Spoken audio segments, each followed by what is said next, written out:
What's up, everybody? True Boxing here. Thanks for coming back to get hit with the truth. So today we are doing the what's next on Lamont Roach Jr., the former the reigning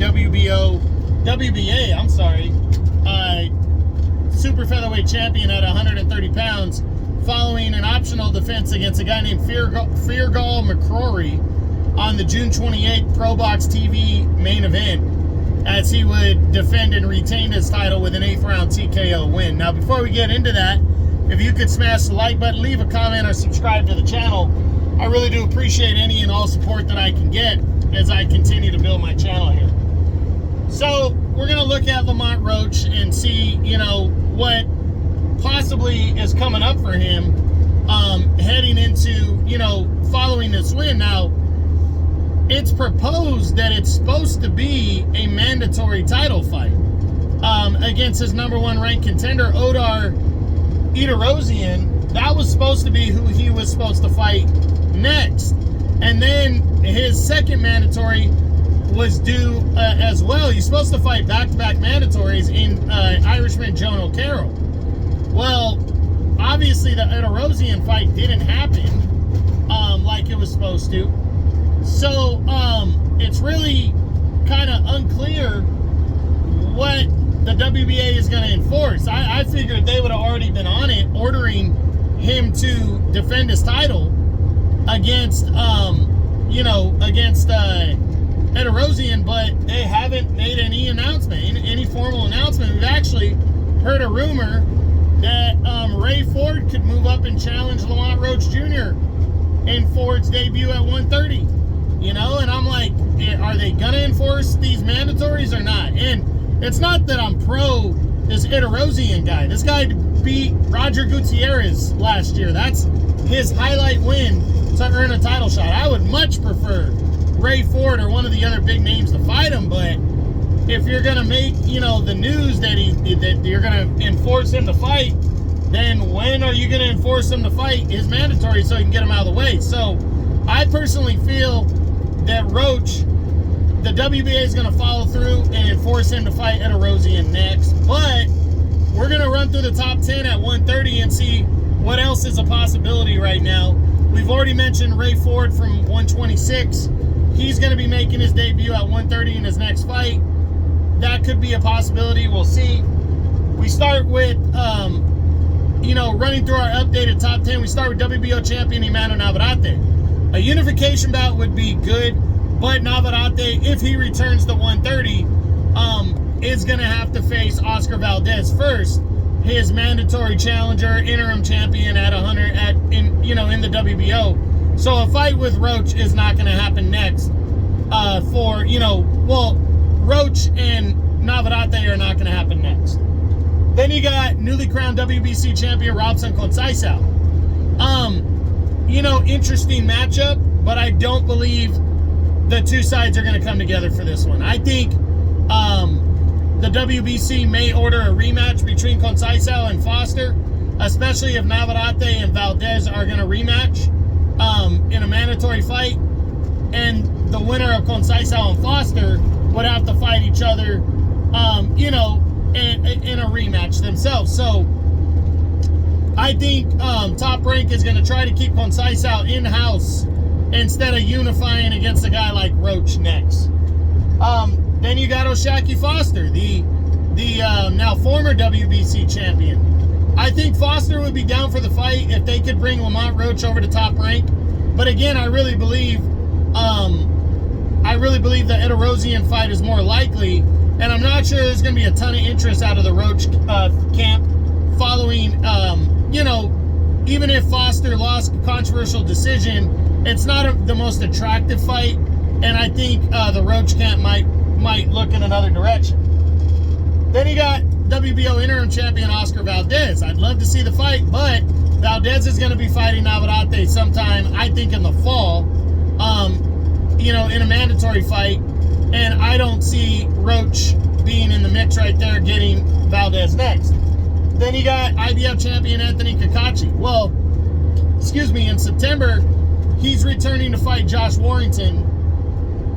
and then he's going to have an IBF mandatory due after that. So a Lamont Roach unification bout is not going to happen. Then there's former IBF champion Joe Cordina. A good fight, but Cordina has already said that he's going to move up to lightweight, that he's been struggling to make 130. So he's going to be moving up to lightweight in his next fight.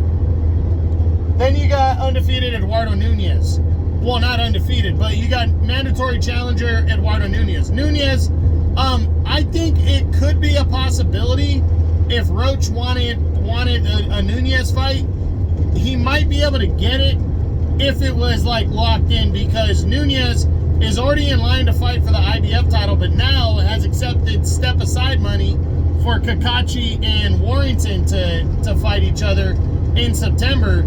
So Nunez might, if he gets offered, a fight, he might go for it just to secure a world title. But we'll see. I'm leaning towards the less likely, though. Then there's Hector Luis Garcia, the former WBA champion, a rematch. I personally feel Garcia's owed a rematch because of the controversy of how the fight ended. If that knockdown in the 12th round didn't occur on a behind-the-head punch, if they ruled that correctly and don't score that a knockdown, Hector Luis Garcia retains his title on a draw. So I feel at the very least Hector Luis Garcia deserves a rematch, but the WBA has not called for it. Garcia hasn't fought since the fight last year in November. I don't think a rematch is going to happen, and I don't think Roach is going to push for it either. Then you got Shavkat Rakhimov, the former IBF champion. He's coming off back-to-back losses. I don't think Roach would be interested. Rakhimov is a dangerous opponent, even off back-to-back losses. So I don't think he's going to be looking at Rakhimov, who really isn't bringing anything to the table right now. Then there's Mark Magsayo, the former featherweight champ. Might be a fight Roach would be interested in, but can he avoid his mandatory to defend against Magsayo? And Magsayo's also a PBC guy, but Roach is still a promotional free agent. He hasn't signed with anybody yet. So you never know. But and he is the WBA's number 5 contender. So I do think it's a possibility if Roach can avoid his mandatory. And then there's you got Edward Vasquez, who, fought last year against Joe Cordina. I just don't think it's a big enough fight and name for Roach, so I don't see Roach going after this one. Zelfa Barrett.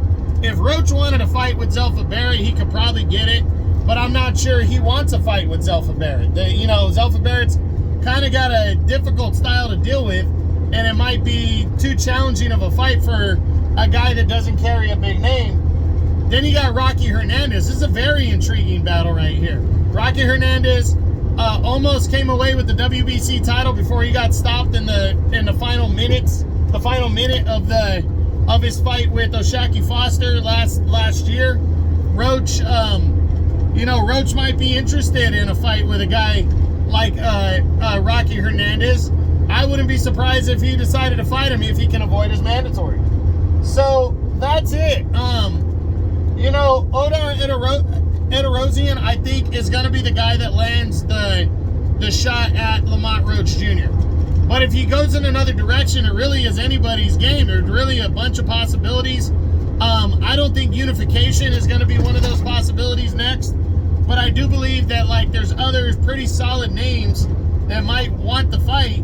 And, Roach might be down to get a bigger kind of fight. So we'll see what he decides. But I hope Lamont Roach Jr. fights somebody or fights somebody big, or at least gets his mandatory out of the way next. So we'll see what happens. But that's it. That's what I got. That's my what's next on a reigning WBA junior welterweight champion at 140 pounds, Lamont Roach Jr., following his 8th round TKO victory over undefeated but unknown Feargal McCrory on the June 28th Pro Box TV card. I hope you enjoyed the video. If you did, smash the like button, leave a comment, or subscribe to the channel. I appreciate any and all support.